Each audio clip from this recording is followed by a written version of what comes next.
I never tell people a story, but as you say, we need to let people know what's going on.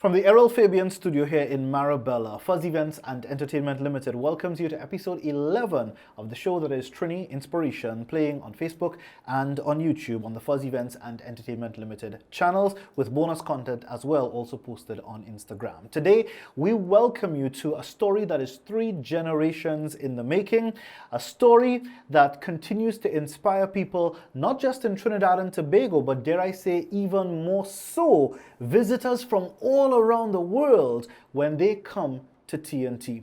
This is the story of one family and the work that they have done to conserve and preserve what we now know as the Ramsar site, that is the Caroni Bird Sanctuary. We welcome to our studio today Mr. Alister Nanan, 3rd generation Nanan, involved in conservation efforts of the Caroni Swamp and of that very delicate and fragile ecosystem that is the mangrove and the ecology of the swamp, and also the owner and operator of Nanan's Tours. Delighted to have you on the show today. Good night. I am delighted as well. It is such a pleasure to have you on, especially in light of the fact that only recently the sanctions were lifted, the COVID sanctions were lifted, allowing for Nanan's Tours to be certified by government and health officials to start taking visitors, well, I can't say visitors, but maybe visitors trapped here, yeah, but locals as well, on tours, to resume tours of the bird sanctuary. Now, before we even get into a conversation about your family and their work on conservation, how did that come about? Because there is an interesting story there as well. The exemption? The exemption, yeah. Well, because most of our tour guides were home and they couldn't work, and they was, liaising with us and wanting to know what we could do to help out. So my sister, who's, she works more of our legal stuff out, she decided to write the government, the Minister of Health. She wrote to the Attorney General. She was sent to the CMO and then the Prime Minister. She did all these letters telling them that we got legal advice from our HS personnel, and we had a structure that we followed. We did COVID compliance and risk management forms. We did social, we thought about how we will social distance on the boat and sanitization areas, and we have the washroom facilities there, the car park, and we sat and we discussed how we would operate during COVID time. And we did that in a format and sent it to all agencies. And I was overwhelmed when the Prime Minister himself announced that he would give the Caroni Bird Sanctuary the exemption.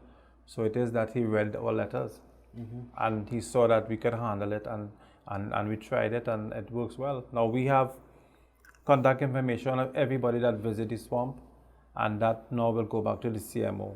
Sometimes we will call people after 2 weeks and make sure they're still okay, and things like that. So we follow protocols, and this is why the sanctuary was, they chose to open it. And the inspiration that we can take from that story is simply that COVID and even the lockdown and restrictions does not have to mean the end of things.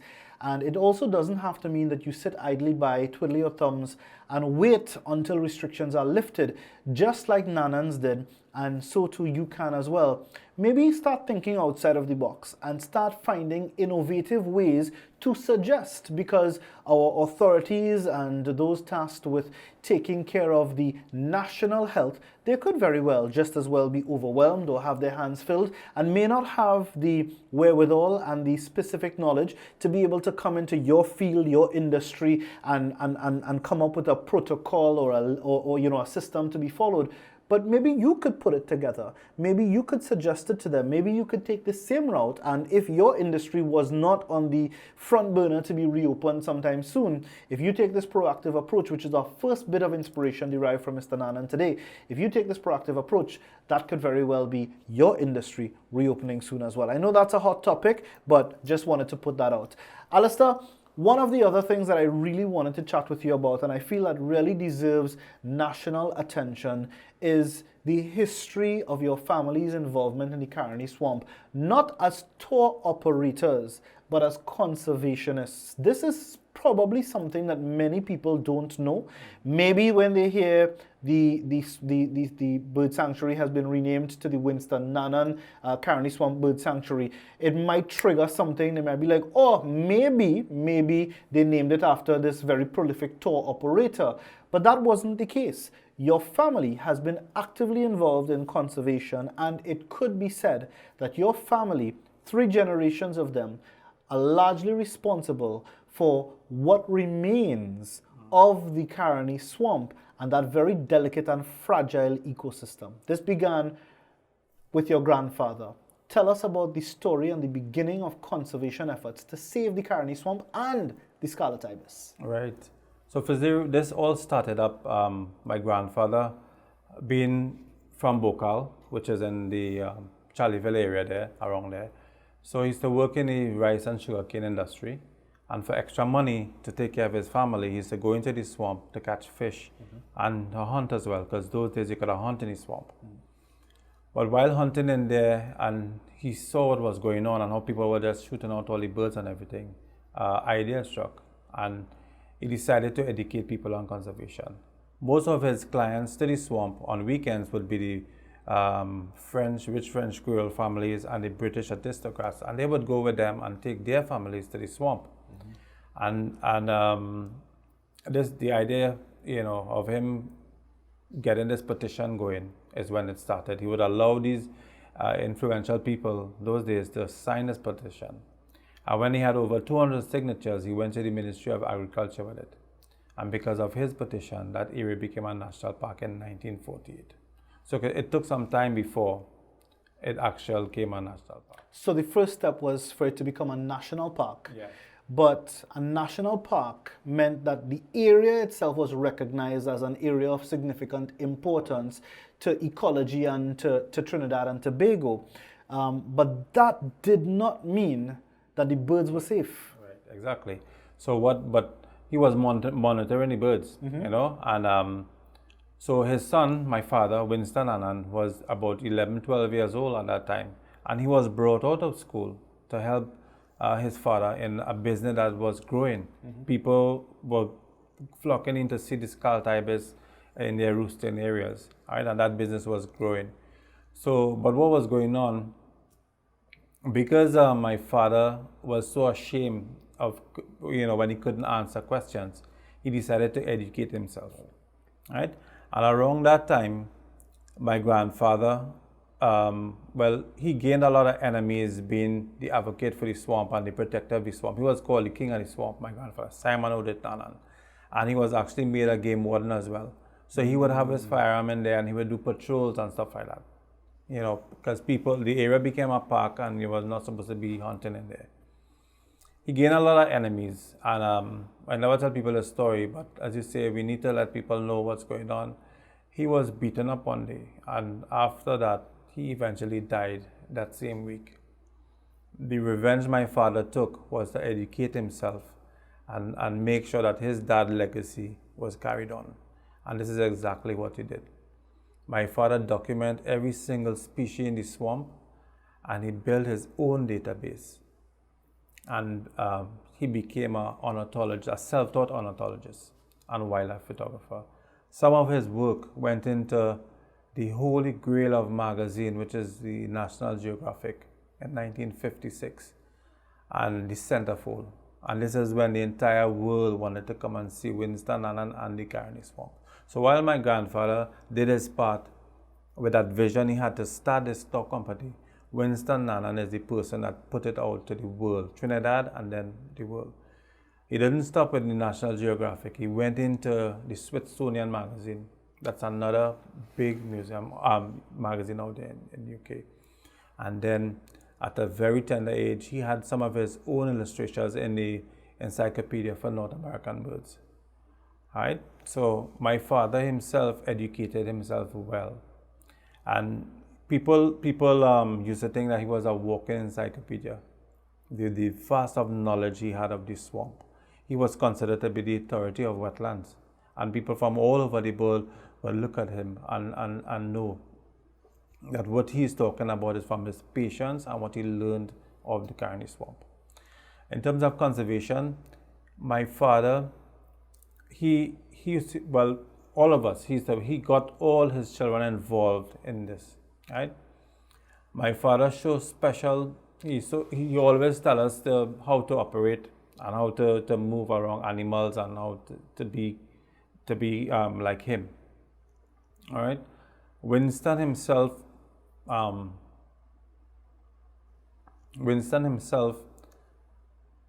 was grooming us to own for one day to run the Caroni Bird Sanctuary. And he would take me with him on tours and bird watching expeditions, not knowing that one day we ourselves, me and my brothers, will actually be running this tour for him. All right. Now, other than Caroni Swamp, he diversified into other things in the world, where he used to lead bird watching expeditions in Guyana, Suriname, Costa Rica, and Belize. Now, his children would run the Caroni Bird Sanctuary. And this is when I now, after school, used to go into the swamp, sometimes after school, and help out with the boats and stuff like that. And, with all the other workers, we would go ahead and he would educate us. We got all our education from our father. He would educate us about the birds, and we would read illustration as well. But all my knowledge came from my father. Even boats, I could build boats because I looked at him building boats. I do all the equipment servicing because I look at my father and I did everything. So this is what the qualities he saw in us, and the qualities that I have is from my father. So this is where the third generation came in. And when my father passed away in 2015, well, before he passed away, he got the President Medal for 65 years of conservation work in Trinidad and Tobago.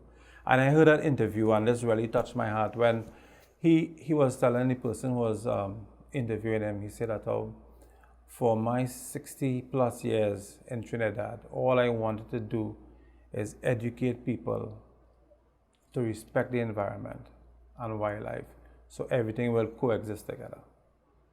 And that was touching. And that is when I decided, you know what, I need to follow in his footsteps more.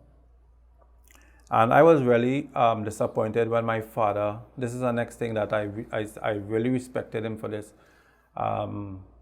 He became the president of the South Hunters Association. So I was shocked. I had a private meeting with him. I said that, I'm kind of disappointed how you're being an environmentalist and you're the head of a hunting association. So he said, no, son, you have it wrong.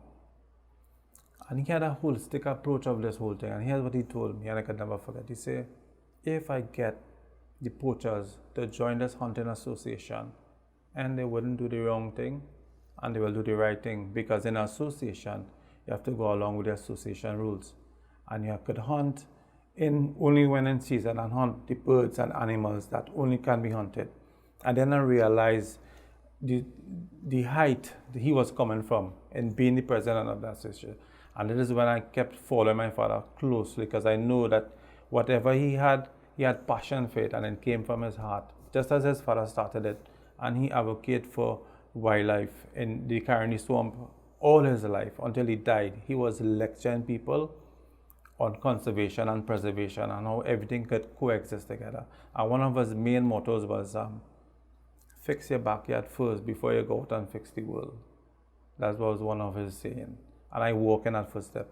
And let me tell you something, when we and my brothers, when we took over from our dad, I was telling you, he groomed us into this and he knew what was going on. I am the one who, and my brothers, I interjected in terms of technology. I introduced public liability insurance.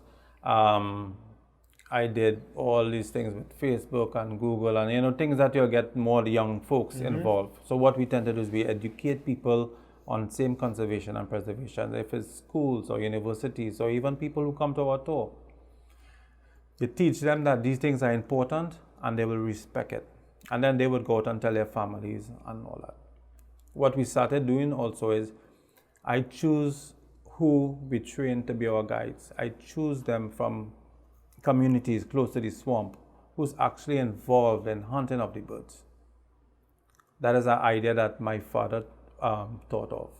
He choose people in the communities that hunt the birds, so you educate them on this, and so that they will then send the message and say, you know what, I'm getting paid for taking people to see the birds, let's stop hunting it. And that again was a marvelous idea to do.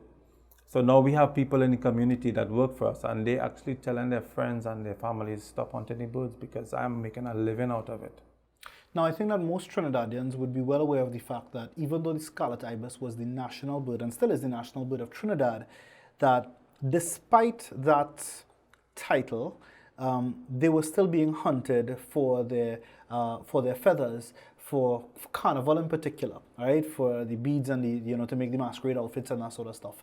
And your father would have been instrumental in bringing the hunting of the birds, or making the hunting of the birds illegal.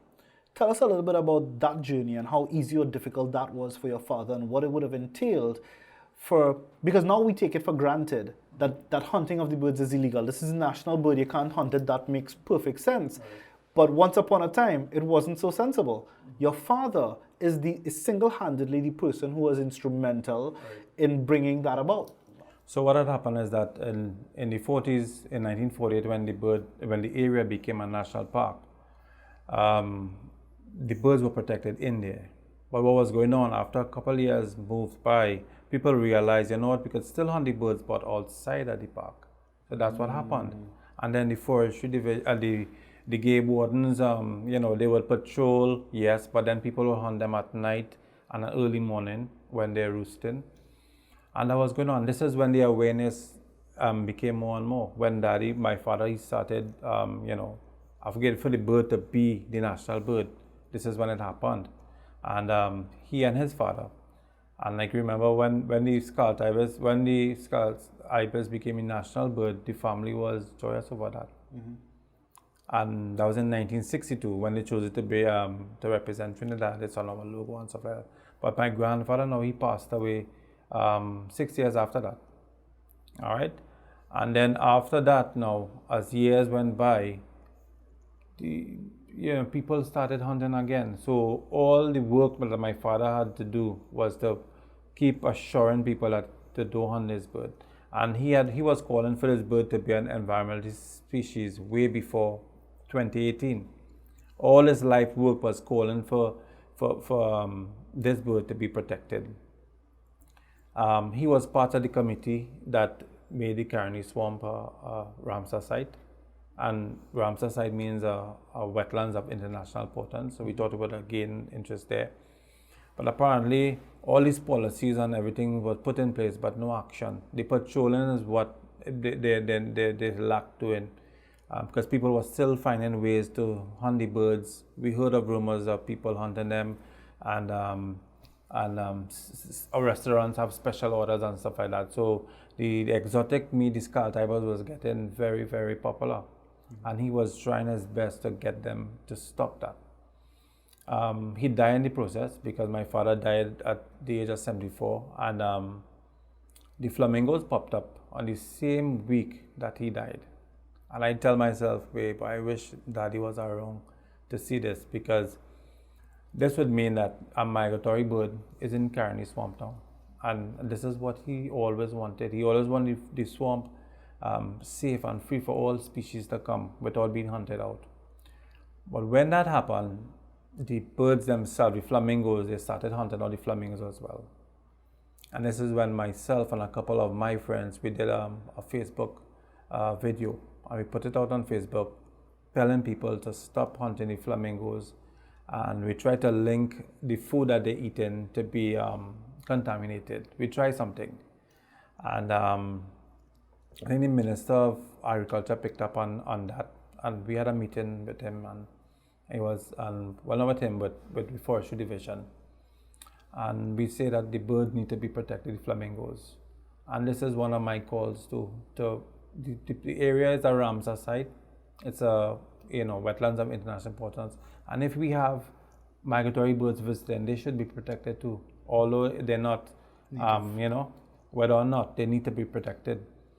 And this is when I was invited to work, this is when I was invited in the workshop when the policy was building to make the skull type as an environmentally sensitive species.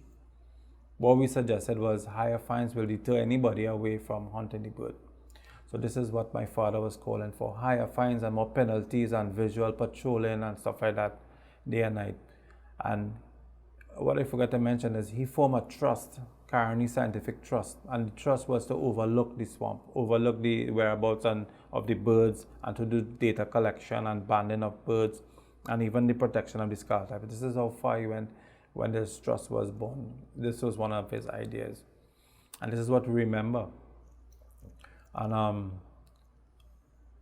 in 2018, bird skull types became an environmentally sensitive species. Thank you very much to Mr. Clarence Ramarat and the EMA and everybody who worked towards that. And the fines went from 1,000 to 100,000. So by me saying all this, I'm telling you in other words that you saw the struggle of Oudit.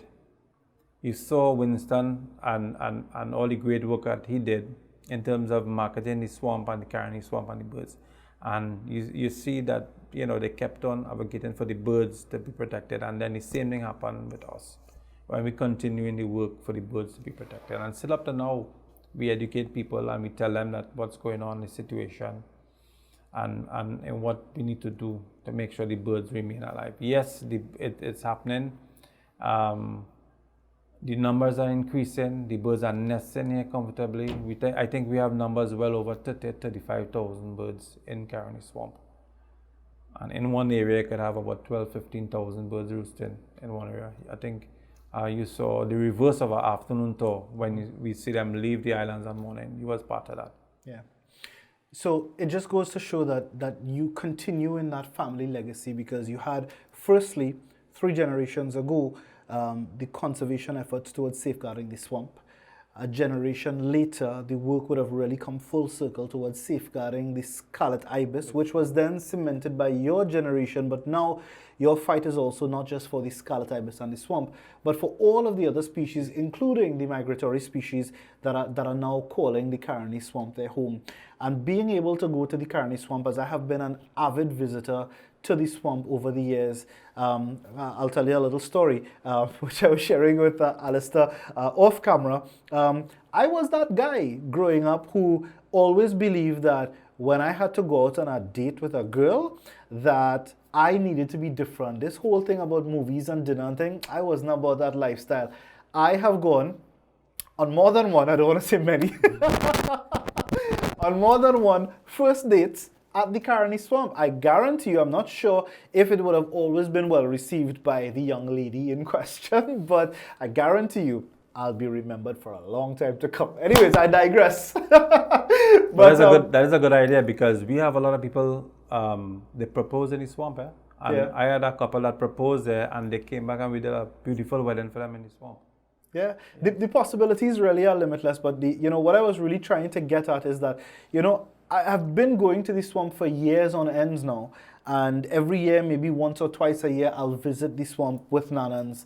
And when things change, you notice being able to go to the swamp after all these years and see a flamingo, and then see 3 flamingos, and then see so many flamingos, it really is an incredible thing. And to me, it speaks volume about the conservation efforts that have gone into the swamp and the entirety of the swamp, really, because it says that it is now amenable to welcome other species, that there are enough resources and food in the swamp to feed all of these species. Everyone can coexist. And you know, while you're talking there, Alister, I'm just reminiscing a little bit in my mind over a conversation that I had with Pandit Krishan Ramdeen just 2 weeks ago on this very said show.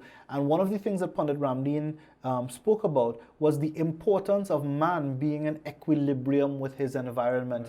You know, we're talking here about conservation from a strictly environmental perspective, but Panditji was also explaining this to us from a spiritual and a duty perspective. We have a duty to be in equilibrium, in balance with our environment. And this work that you have been doing is not just environmental, it is also deeply religious and spiritual work. This is work that redounds to the benefit not just of the people of Trinidad and Tobago and our economy and our ecology, but to the universe. This is helping the universe, one swamp at a time, to be in balance.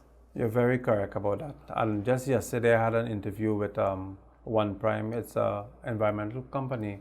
And she asked me a question. She said, you know, other than all this environmental work and thing, what is your real passion about this? And I say, creation itself.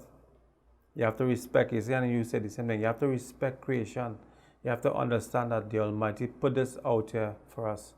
And my grandfather got the vision to put this out to the world and to protect it. And this is what we're doing. It coexists together. Everything have to live in harmony. And that is it. If there ever was an inspirational story to be told coming out of Trinidad and Tobago, this would have to be one of the stories that ranks at the top. If not at the top, near to the top, to say the least. The story of the survival of the Caroni Swamp and the conservation of the swamp and all of its wildlife and creatures, and in particular of the scarlet ibis. A story that is 3 generations in the making and continuing well into this 3rd generation now with Alister Nanan, who now continues this work. That being said, though, on a much lighter note, Alister, I had the opportunity, as you mentioned just now, to be on one of the sunrise tours, the breakfast tours. And what I loved about it in light of the COVID situation that we now face is the flawless nature with which I observed that you and your team operated within in terms of your health and safety protocols, from the stringent screening processes to the social distancing to the wearing of masks. And what really stood out to me was the way that your team handled the food, because sometimes that is the area that becomes a little sketchy. It was full sanitization of hands before eventually hands were gloved, and then the gloves passed the food, but there was no cross-contamination with the food coming back. And it was really something to behold. And being able to go out onto the swamp and having this full, almost premium experience, going out to the swamp at 5 in the morning, watching the sunrise and seeing the birds as they wake up and as they take first flight. And after you've witnessed this spectacle of nature, thereafter being able to chill out in the swamp, have breakfast, and then take a joyride back out, you know, to where we would have started whilst getting a tour on the way. This is incredible. This is something that Trinidadians would leave this country to go to some other part of the world and pay ridiculous amounts in airfare and go and pay ridiculous amounts in tourism prices to go and see the same thing in other parts of the world. But because it's in our backyard, we take this for granted. I hope that just my description of that sunrise tour has painted an incredible picture to you. And you know, the thing that stood out about the sunrise tour the most was the fact that this tour was coordinated in conjunction with Hideo, who is a Japanese person now married and living in Trinidad, and who sees the potential of ecotourism that Trinidad and Tobago has to offer. And it's incredible that you have someone who is Japanese coming and telling us, hey, look, what you have here is a pot of gold. And that really stood out to me, and automatically we befriended Hideo, you know. Right. But I say all of this in the context of your guys have been without work, as many others have in COVID for quite some time. The swamp is now open, and I want to encourage everyone, whether you book a sunrise tour with Nanans, whether you book the regular afternoon tour to watch when the birds come back in for the night, a couples event, or one of the other experiences I was fortunate to have a couple months ago, being able to kayak. Yeah. Yes, you could kayak on the Caroni Swamp, and that was the most incredible thing ever that I have experienced in this country. The serenity of the swamp. You're sitting so low on the kayak, you're literally touching the water, but it's all safe, it's all guided, and it's all available through Nanans. How can we connect with Nanans to book one of these tours that I have mentioned, or any other tour or trip into the swamp, because you also do fishing tours, tours out into the Gulf of Paria? The possibilities are limitless. How do we get in touch with Nanans? So let me just give a list of all what we do. And first, let me just compliment what you said about Hideo, because when I am also the treasurer of our association, the Trinidad Tobago Income and Operators Association. Right. So we had a meeting a couple of weeks ago, and they wanted every one of the members to come up with some kind of thing to relieve our association of financial problems. Because during this time, since March, nobody is paying their dues, and none of the operators are working. Mm-hmm. So how can you pay dues? So I suggested to them that you know what, we're working on something, and we hope that the Prime Minister heed our calls, and he did. And I called back every one of the operators, and I say, you know what, let's do something different in the swamp. Let's try, although we did it already, but I wanted to put it out to them. Let's do a sunrise tour and add breakfast for a very reasonable price and see if people will take it. So I gave every tour operator a date. Hideo took the first date, 1st of November. I have the 20th and the 22nd and the 29th. All these are my colleagues in the Operators Association. So they would market this to their followers and their Facebook friends and people out there, and they would buy the tour. And this now I would give back 35% to their company. Mm-hmm. So in other words, I'm doing everything, you doing the marketing, and at least you'll get something during the COVID time. Mm-hmm. And it's going very successful. Other than that, we're doing a couples event with Road Trip TT, where couples, they get in wine and chocolates and strawberries and stuff like that. Is going really good. We're doing fishing, as you say. We have the kayak experience, where we put you on the kayak, a guide is on the water with you, and you have a backup boat going with stuff like that. So we're trying different niches in the swamp itself. And we're also branching off to the river swamp. Yeah. And then I also do bird watching tours in Acerite. I'm also a board member at Acerite. So we do Nariva Swamp, Aripo Savannah, we do the Blanchishes Road, and mainly bird watching. Because this is our company, do bird watching tours. And all these things we do in Caroni Swamp and in Trinidad and Tobago, just to make sure that the public, happy. That's the main. So how many ways can you Caroni Swamp? Well, Alister just shared all the many ways with you. Have you done all of them? Well, I've done most of them. The only one left to do is fishing, the fishing tour, because I've never really been somebody who is intrigued by fishing. I find it to be boring, and I know all the guys are probably going to want to kill me right now. But I'm not into fishing whatsoever, but my wife seems to like it, so you know how that goes, right? By force now I'm going to have to do the tour. But a tour in the Caroni Swamp, even if it's a fishing tour, is always a tour worth having, and I urge you to please get in touch, whether directly with Nanan's tours or through one of the tour operators whenever they're having any of the events. Please get in touch. The only way we're going to make it out of this pandemic is together. They've been out of work since March, when COVID struck and the lockdown started happening and that sort of stuff, and they're trying really new, innovative ways to keep things ticking by promoting what we ourselves in Trinidad and Tobago have been blessed to have. However, before we wrap up today's presentation of Trini Inspiration, I have to use this opportunity to say to you, Alister, on behalf of the people of Trinidad and Tobago and everywhere else in the world where folks have visited from and have been able, in the easiest way possible, to view the scarlet ibis and to enjoy all that the Caroni Swamp has to offer, a sincere thank you to yourself, to your father, and to his father before him, for all the years and lifetimes of work that you all have collectively put in toward conservation and preservation of the Caroni Swamp, so that our generation and generations to come, God willing, will continue to be able to enjoy all that this Ramsar site, this wetland of international significance, has to offer? And I would say it's been our pleasure doing this. Teaching and educating people on the conservation and preservation of Caroni Swamp would go a long way. And I must say thank you for having me here to share this with the public. You're most welcome. Before we close, don't forget to tell us how we can get in touch with Nanan Stores. Right, so we're on Facebook on Winston and Caroni Bird Sanctuary. You could contact us via my cell 681-8274.